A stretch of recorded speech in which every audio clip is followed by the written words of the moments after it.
Well, what I'm going to share with you is actually a program that was put together and given by Bruce Smith a, a little 6 years ago. Um, thought I was giving a presentation last week till I realized I had a calendar conflict, and with what's had been happening recently in the world, I thought, let's look at Yeah, military loads on railroads. right.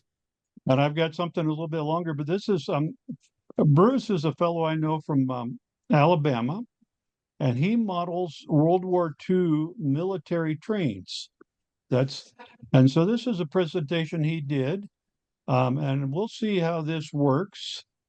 Silence, yeah, credits, but let's. I'm going to. Oh, how come I'm not going back where I want to? What's going on here? Some reason I lost what I. Oh, I see what I gotta get you guys out of the way. Bruce is also big on the steam era freight car list.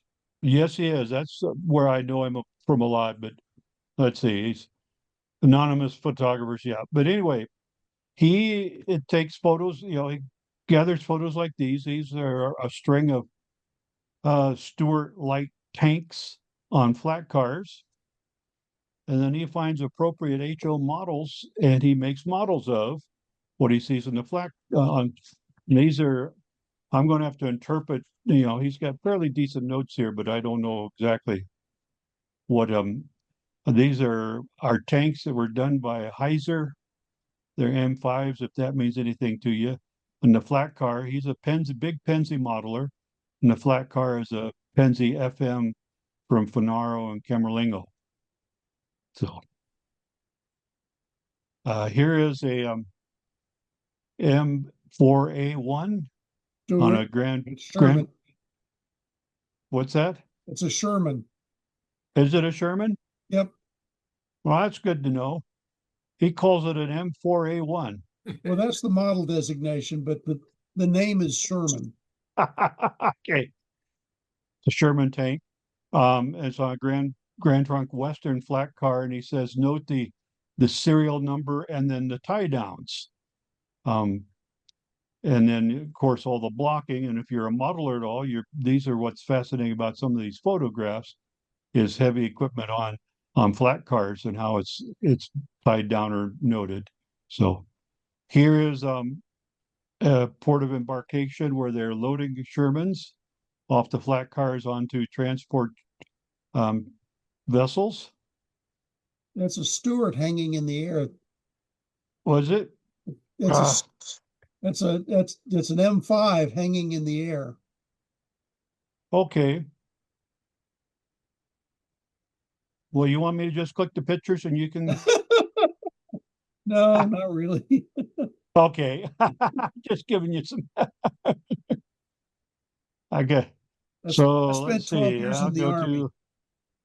to. And here's his model, and there he's got it marked as a Sherman. Again, Heiser models. I'm not familiar with available in the, as far as the military models, and particularly in HO. So, but this is a Bowser flat car, and again, you can see the blocking. I don't, and there got some tie downs there. So that's how he's modeled this car. Um, let's see what we got. And he says, okay, he raises a question here. Can you load two medium tanks on a 50-ton car? He says, not really, but these must be lightweight tanks, or maybe a 70-ton car. Now, what's the capacity there? 100,000 pounds, so 50-ton car. So, but, and then the question is, are they open loads? Do they get tarped and covered? Um, so here's, a string of flats with tarped up, looks like tanks of some sort. Of course, you can model those pretty easy by just putting a clump of something and covering with tissue paper in green or black paint. And then here is a couple of Army vehicles. This is called a hook, and that's, I think, used for retrieving broken down or stalled artillery, tanks and whatever. But we got a Penzi FGRA flat car here. And it's partially covered. You can see the box of supplies there. You know, the little details. So we got signs here that probably mean something in a box, wood crate. It's got extra parts or pieces that go with the what's on the tank. Oh, fast fingers. All right, and then here we have a early M31 ARV. What's an ARV? Armored Recovery Vehicle. Thank you. Yes. And you can see it's basically a tow truck, right? For tanks, yes. Yeah, okay. And again, a Pennsy flat car. And this is how he did an HO model using, again, a Heiser something. And he's using one of the Erdl flat cars, which is a very early, about a 1920s version or even earlier. So let's see what and here we see this is in South Bend, Indiana. Some of us in this group are familiar with that community, home of Studebaker. Yeah.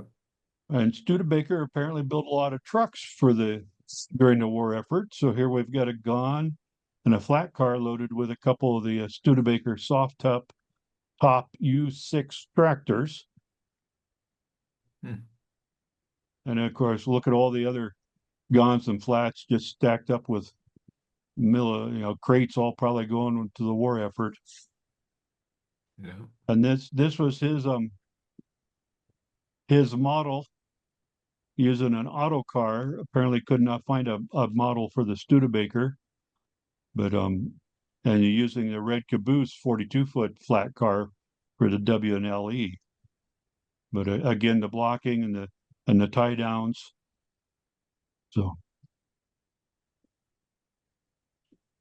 here we've got some military tank trailers for fuel.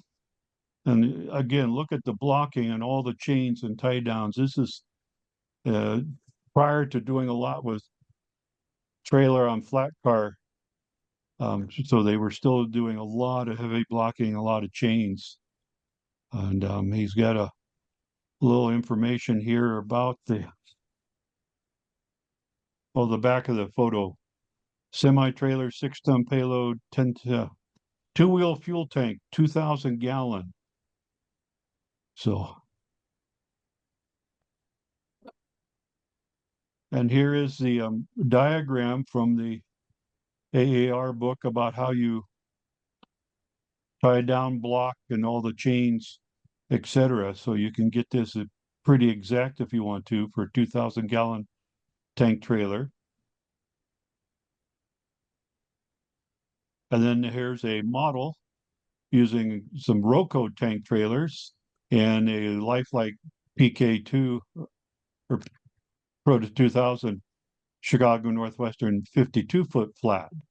And I have a couple of these Roco tank trailers I've been able to pick up through the years. And I've thought about building a similar flat car load with them. Right now, they're at my National Guard Armory in Oskaloosa. But they're a nice looking little model. And of course, all the bridge blocking and bridging here attracts your attention. So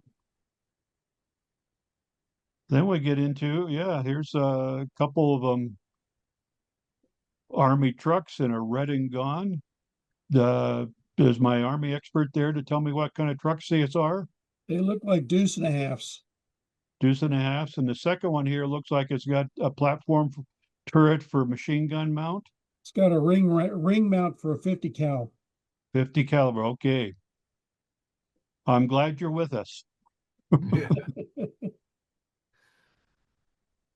Now here's another truck mounted on a Santa Fe flat car. This is a tank truck of some sort. Notice how they got the glass and the windows all covered over with boards. And even looks like the radiator's even been covered and protected of some sort. We must be in a port because that sure looks like a ship. Well, I'll get my mouse over ship over here on the left side. That But blocking looks kind of interesting too. It's not the raw wood. No, yeah, it's used, isn't it? Mhm. Yeah, I was just noticing, the various cables and tie downs and the hoses there for the tank. But I find it really interesting on this one, they're covering the windows, but it could be they're getting ready to load it aboard the ship. That might be why. So now here's another shot at the Studebaker factory in South Bend. Again, they're using GONS P&L-LE this time. So they must have been short of flat cars and were able to load these into GONS, drop bottom or drop end GONS. And Roco has got a similar model of this truck. I know. So, and then here is his model. He's using some Heiser GMC 2.5 ton with the again a Proto 2000 Erie Gone with the drop ends folded down. So, and then here is the Roco GMC 2.5 ton on a Ulrich SP&S flat car. That'd be the flat car comes from the 50s. Yeah. Gas metal. Oof. And I know I have a couple of these in my collection of military. I've collected a few military vehicles over the years, but and then here is another PK2 52-foot flat with a couple of Studebaker trucks on them from ADP model, or that must be a European company, probably 3D or 3D printed stuff. But again, nice model, nice fresh blocking on there. So the reason I'm using his presentation, he's got almost all the same photos I have, but he's got the models. So I thought I'd share that with you tonight. Here's an Army crane. And here are dozers and trenchers, etc. Now look at that on a Canadian Pacific flat car. Here we get somewhere on the Southern Pacific, a train load of military heavy equipment passing a that a SP cab forward there? Yes. Well, yeah.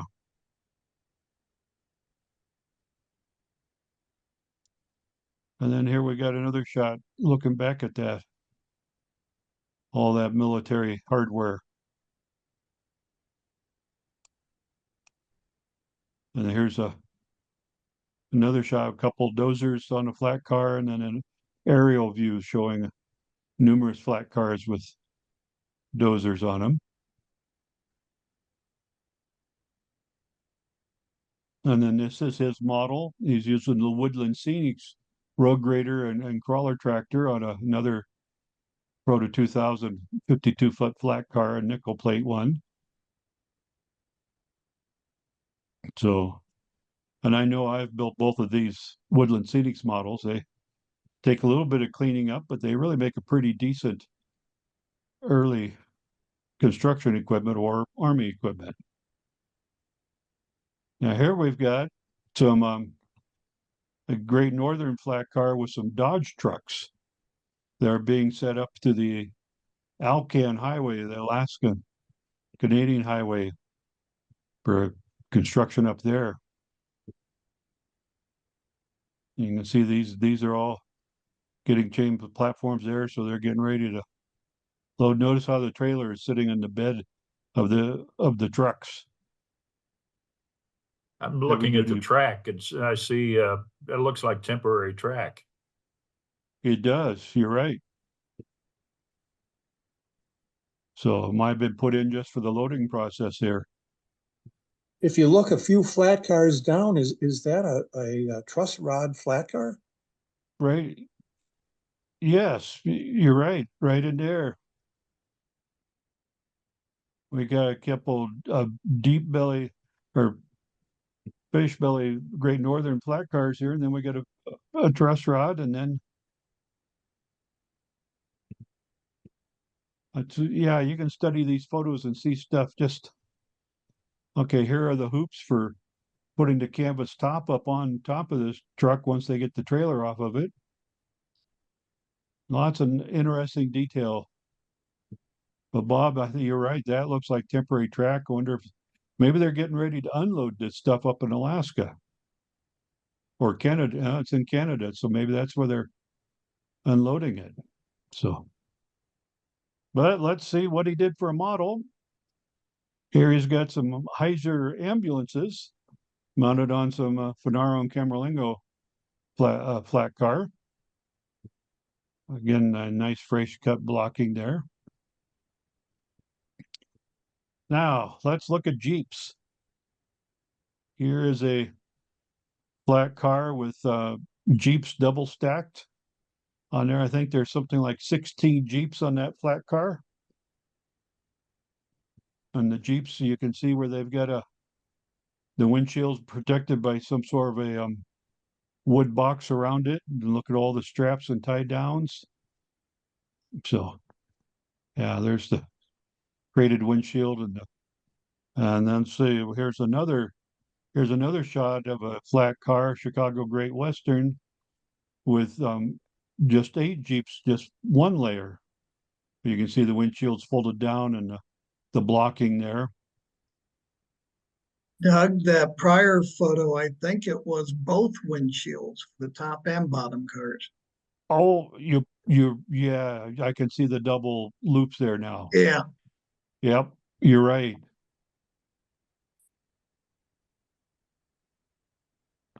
Yep.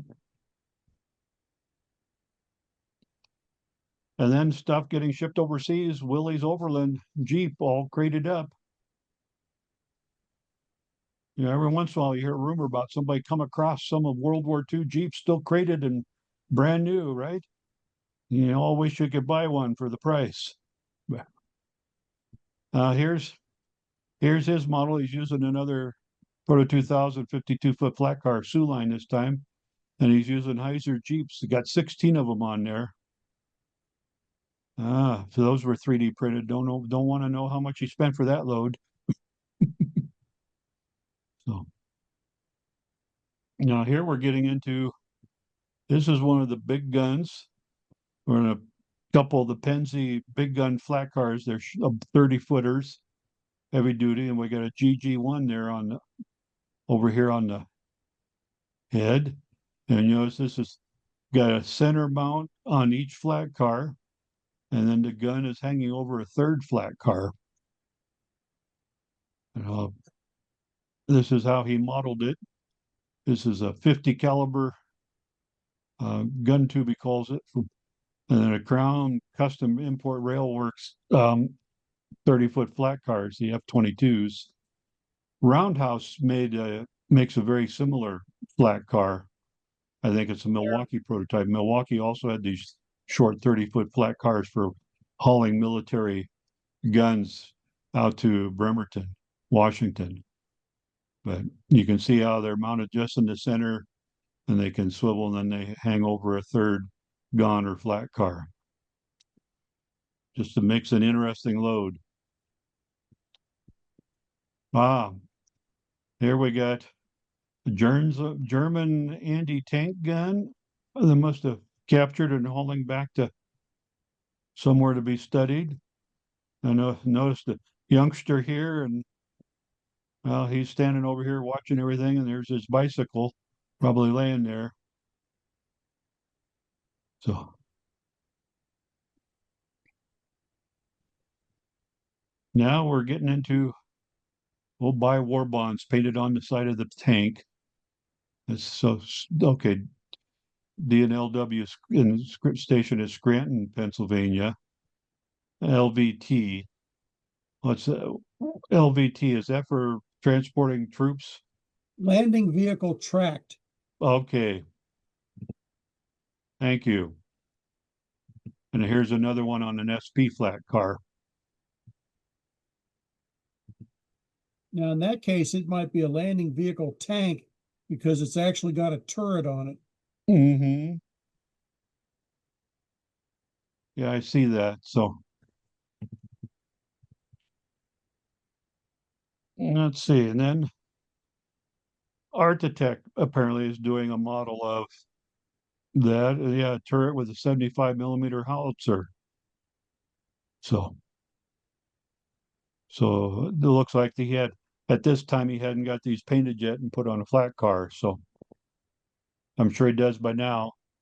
He would have been down at Cocoa Beach this last weekend showing off his latest stuff. Here we got the amphibious ducks mounted on flat cars.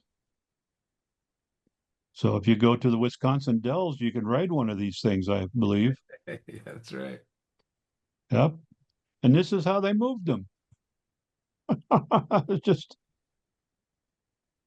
Hmm. it's okay. This is the San Francisco port of embarkation, and that's a Frisco automobile car with end doors, and coming out on a Boston and Albany flat car in San Francisco.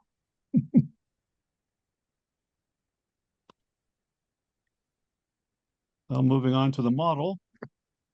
Here we get a duck on a Southern flat car. I'm not sure what HS stands for, but That's their model number for Oh. the flat car. okay, thank you. But again, you can see the tie downs and the blocking that goes with that. And now we get into the landing boats on plat. Here we get a fish belly sides, and here we get a straight sides. And models of these are Trident models on Tichy flat cars. Look at all the chain tied down and wood blocking to hold that thing in place. Aha, Warren City Manufacturing Company. Seems to me Warren City Manufacturing was a big maker of tanks for tank cars. But here we've got one of those sitting sideways in a gun. That's what we would call a Mike boat. It's a landing craft medium. Thank you. I really appreciate the help with this. And I see there's some signs here on the end, probably says do not hump or something like that. So let's see what we got coming up next here. Oh, wrong button.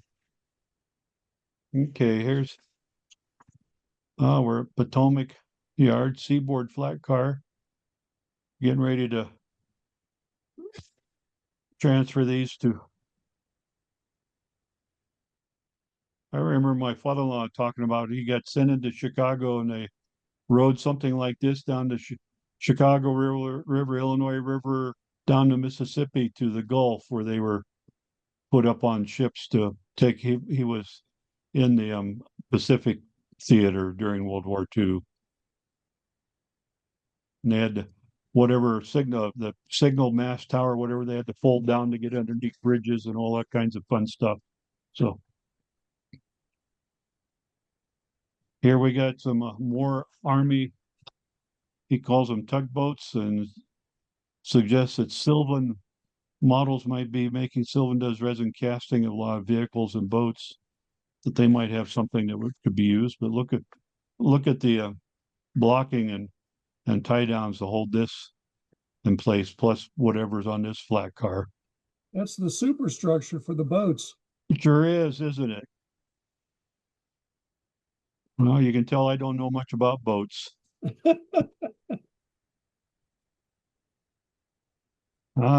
Tank destroyers.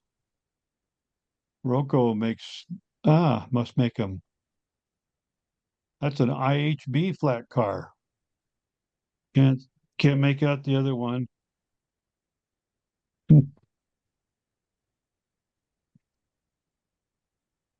Okay, and something called a Hellcat tank destroyer by Trident. A Milwaukee flat car. Those were the fastest tracked vehicles in World War II. Really? They were produced by Buick. Aha.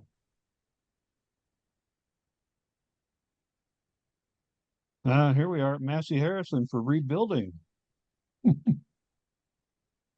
Yeah, I do know that almost all the U.S. manufacturers got into the war effort of, you'd mentioned Buick built those previous destroyers, and it's just everything was turned over to that. So, I've seen this photo before, and the caption there mentioned that the tank in the foreground had its turret raised just for purposes of a publicity photo. You can see how the others, you can't see the gun, but yeah. on Oh, sure. on that particular one, just for purposes of the photo, it was raised. Yeah. Yeah, because normally in transportation, they would be down and tied down, wouldn't they? If not removed. They wouldn't remove them because that'd be too much effort. They Okay. usually had what's called a travel lock, which is basically a clamp that the turret or the gun fits into, and you latch it down. Hmm. And notice the blocking here and the two tie down cables. So, uh, prefabricated ship sections, big shipped out to the builders. Those sure look like excess height. They do. Yeah. They probably didn't travel far like that. Yeah. You guys might know better than I do. So, but That they're might still even interesting. that might even be within the shipyard, Mhm. Oh, prefabricated in one area and then put on rail cars to take to the slipway.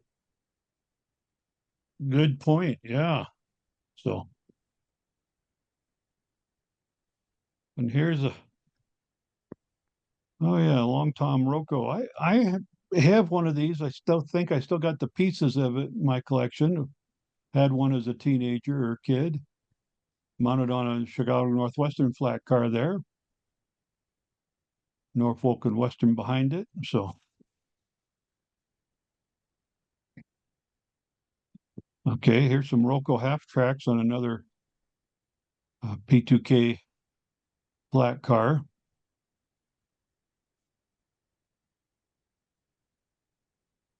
The high speed tractor on a Northern Pacific Models NP flat car.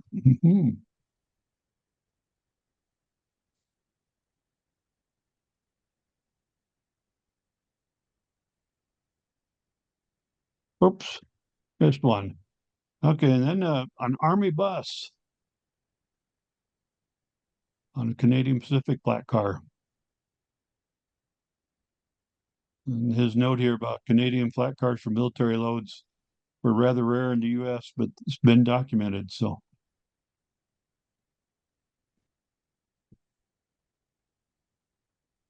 and that's the end. That was pretty cool. I thought you would enjoy seeing that. So, I've collected a lot of photos too, and I'm just going to scroll through some here quick because I got some things that you maybe haven't seen. This is vintage World War One, but this is a railroad equipment supply manufactured. Any guesses as to who Not, made this? not a clue. There's a couple of workmen. Next photo will help. Ah, Fairmont. And there's the team practicing. Isn't that something? That's just a little tank that Fairmont apparently made for just, and then, Was that a gun sticking out the side of those little tanks? yeah, Okay, that probably reminds that probably a reminds me of a dummy. book.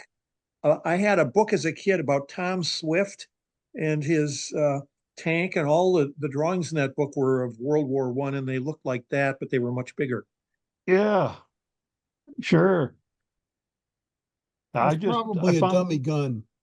yeah, I found these in the Fairmont collection when I was acquiring it, and it fascinated me that they were involved with producing things for the military. So anyway, here's a Marathon, Texas. This is a whole trainload of Jeeps mounted on flat cars in 1943. Notice how every car has got a soldier with rifle on guard duty. Or when it's moving, they're sitting in the Jeep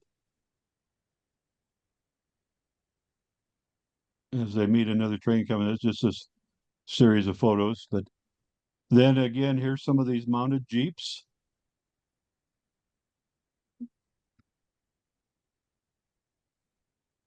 The tie downs. Here's the boys nailing into blocking. And here's someone bringing a handful of wire because they did not use chains because chains were expensive and disappeared. They used wire. Here they are, fastening wire. And the note here, this was a Life photo from Life magazine, and the markings had been covered over with a piece of cardboard and tape, so you wouldn't know who. That's one of those amphibious Jeeps. But here's what they used the wire for. They didn't use chains, they just used heavy duty wire and put a bar and twisted it until it was tight. And that's how almost all your stuff was tied down on flat cars. Because the chains proved they were expensive and they did not get returned. The factories and the manufacturers not happy, so and wire was cheap. So this is how, I modeled 1949, so this was still the standard way of tying down stuff. So, and of course, not all Jeeps ran on ground, on terrain. Some of them were converted to become locomotives. And some just played in the mud. Now here is what the inside of one of those crates looked like. You had tires stacked up in the back seat and on the passenger seat. The windshield was off and crated in here somewhere. And you could, when these crates got dropped off, these guys could have one assembled in about an hour's time, I think, because everything they needed was all right here in this crate. And of course, that explains these boxed up Willys Jeeps crated and ready to be shipped overseas. Here's another photo of them putting the blocks on and looking at the wire tie downs to make sure everything's secured the proper way. And that's a Federal truck. It's a wrecker. Fifth wheel sets on a flat car somewhere. Again, notice how the markings here have been covered over. So if somebody standing trackside could not reveal what or where or who or. I think that's at the SP depot in Houston. I recognize that building on the left, and 619 is a TNNO steam locomotive number. Okay. Well, this was in the Life magazine photo collection. So here's that crawler crane again. Here's some tanks on flat cars and Army trucks. This is out in Southern California, I believe, somewhere. That looks like a Santa Fe FT on the left. Yeah, a lot of these were done on the Santa Fe that I've got these photos. Here's some more Army tugs. This is Sturgeon Bay shipbuilding. And again, the superstructures are on the flat car between them. Yep, I see that now. Sure. I was thinking that was some odd building in the background, but you're right. That's the superstructure of the tugboat.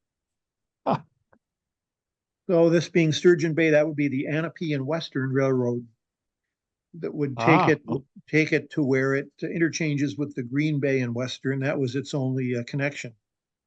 oh, okay. So here's an Army crane with its folded up. Some dozers. Another Federal wrecker.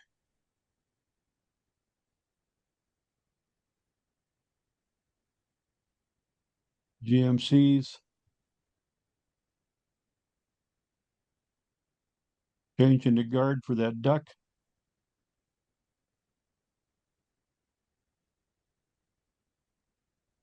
That last one is much newer. Those are Yes. those are M48s. Yes, and those are those heavy duty Department of 19 Defense flat cars. 1950s era tanks. Mm-hmm. You can see how the gun barrel is secured. In the travel Sure. lock, yes. Yep, yep, you're right. And I noticed the blocking in between each of these wheels. And those are M48 A5s. They've been upgunned to 105 millimeter main guns. You can tell by where the bore evacuator is.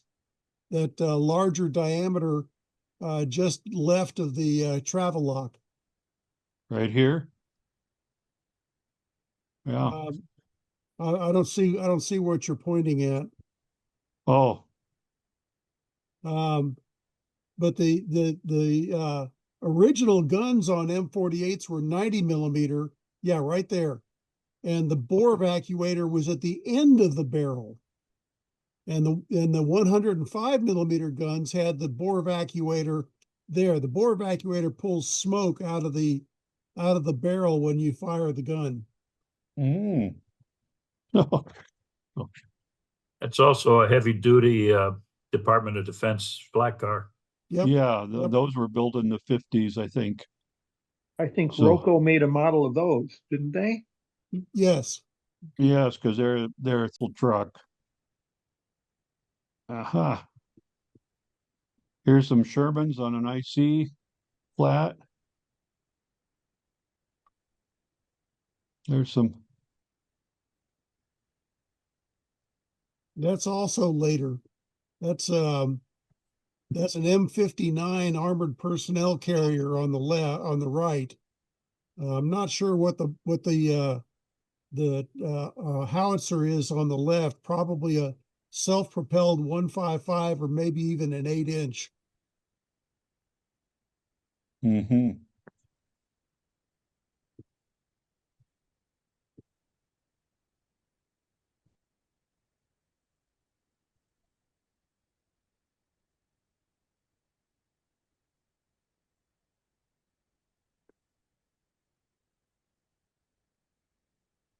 A rare color photo of military transport in the 40s.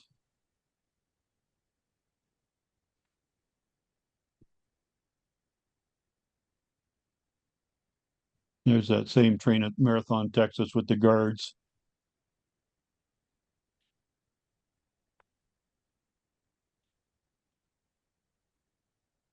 It's that hook again.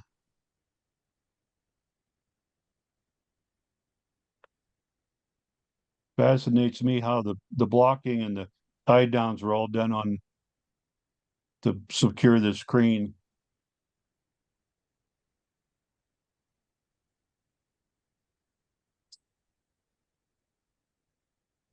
This was a New York Central ad, what life is like on a troop train. And so here's the top half, tells you you get, the field kitchen and the mess hall. And then the next car over's got first aid and general quarters, headquarters. Headquarters looks like it's in the bathroom. And here's the bottom half of the ad. And then, so in mail and, 39 men to a car. Of course, that was luxury travel because the Army also did this. Oh, geez. Yeah, how'd you like to ride in that one? Here's the other side of it. I can't imagine bouncing around on some rutted dirt road in that thing.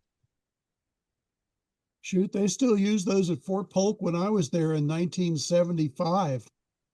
Newer models, but we called them cattle cars. Yeah, I can believe that. So Yeah, so um, I assume that that is for travel purposes, that shield over the driving wheels, Nope, or was it, that's the way they went into service. okay, interesting. Hmm. I don't know what it's for. It may just be armor, because the tops on those were open and they were they had a bunch of infantrymen inside. Oh, so those were people transport? Yes, to get them from the ships to the shore, and Ah, okay. they were amphibious. All right. Here's just a military train going through Reidsville, North Carolina.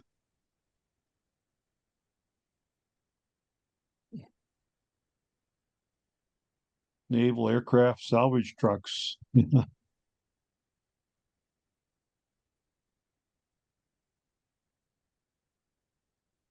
Just an SP yard at San Luis Obispo. All the military equipment.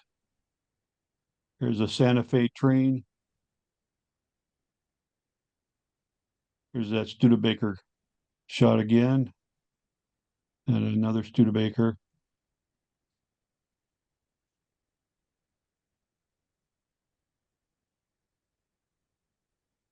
Here we are. Looks like they're in the factory loading that onto the flat car and putting the cribbing and stuff to hold it in place.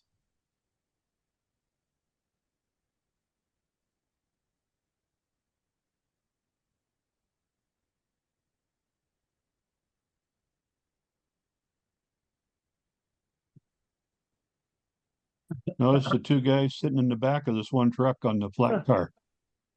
That's newer too because they didn't have 75 foot TOFC cars in World War II. No, yeah. but a nice load of Acme products headed for Wile E. Coyote. Yes, Yes, yes. yes.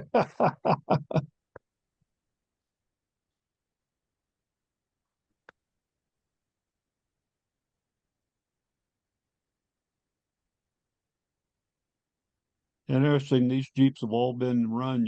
The wheels are all dirty, covered with mud, and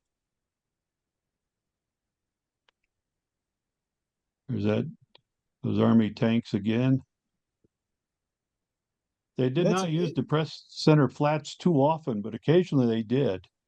that's So, an M103 heavy tank with a 105 millimeter main gun. Um, those were I saw a bunch of those at the Anniston Army Depot in Georgia, okay. and So, I those think, are interesting trucks on that depressed center flat car too. I think those are Pilcher trucks like the Norfolk and Western liked. okay. And there's just That's real modern stuff. mm-hmm. M577 command vehicles and such. Oh, yeah, and here, yeah. Yep. Okay. This is an interesting shot because there's no tracks on the tank, and they're using a tank recovery vehicle winching it up on the flat car. hmm, And then they got the tracks are coiled up and sitting on either end of the flat car now it's all loaded. It may have been to reduce the height. I was just wondering if it was for a clearance reason. Oh. Here we are on Horseshoe Curve, That's interesting. 1962. This is in Columbus, Georgia, in 1965. One of those heavy duty, um, now USA flat car instead of Department of Defense. But and here's one in use.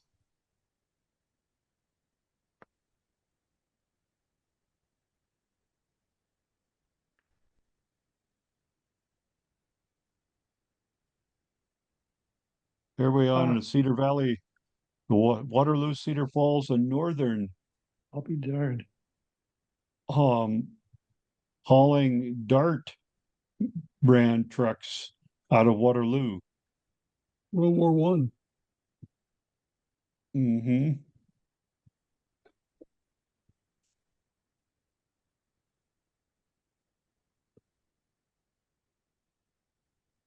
And here we got a Waterloo, Cedar Falls, and Northern flat car in use later, be hauling a crash truck fire suppression.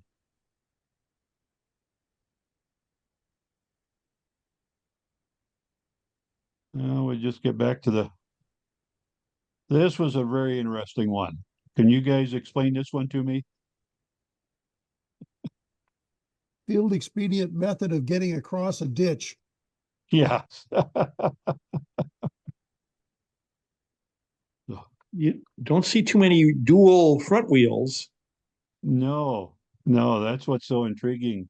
I think it was strictly just to get it so that it's stay on the poles. Yep. Yeah. The opposite Isn't of it? rails. Yeah. So Can you imagine steering that before power steering? so here we got a Stewart light tank on a UP black car. With T. Bettendorf trucks. Mm-hmm.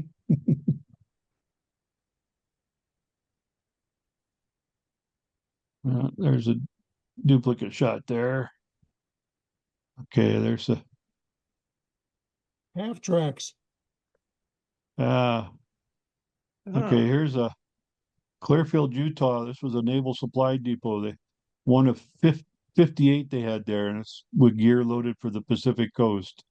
That's a Rock Island War Emergency gondola. Mm-hmm.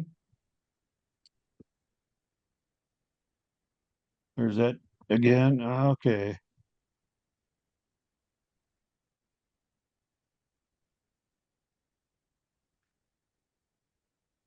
Oh, and just so you know, they got fed once in a while. This was Fort Schnelling, Minnesota, 1942 Christmas dinner. This was the menu. Fresh pike. With lemon, no less, and pecan dressing. So, All that great food, and your only liquid choices were coffee or milk. yeah. Well, is there anything else? Anyway, Not on on their all menu. I've got. That was pretty cool. I like that. Yeah, I'm glad you enjoyed that. So, yep. So that's it. I guess I'm in charge, so I got to shut stuff off. I'm going to say good night, goodbye. Good to see you all. Hope you There. hope you. Yep. Good night, everybody. Night. Good night. Thank you, Doug. Yes. Thanks, Doug. Yep.